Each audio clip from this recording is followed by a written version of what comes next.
Hello guys, hello mga sisilods.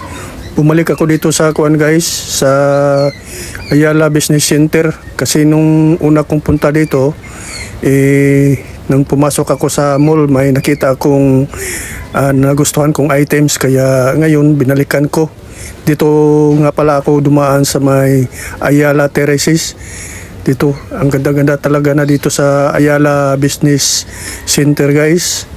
Oh, ang laki-laki na ng pagbabago kaysa nung una pa.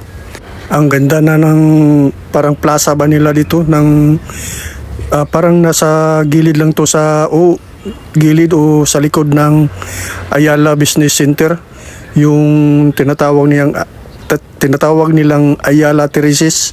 So pasok muna ako guys at tingnan ko yung items na nagugustuhan ko kung meron pa ba. Bibilhin ko dito sa loob ng mall guys, kasi nakita ko nung una kong punta dito, nang in-invite ako ng kaklase ko nung high school pa. Bibilhin ko ngayon kasi parang nagugustuhan ko ba.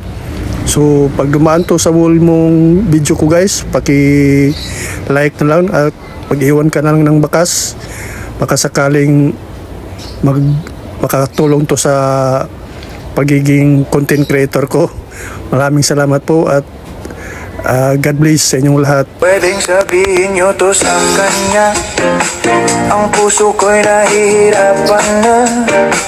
Ano pa ba ang pwede kong gawin na uubra upang maakit siya?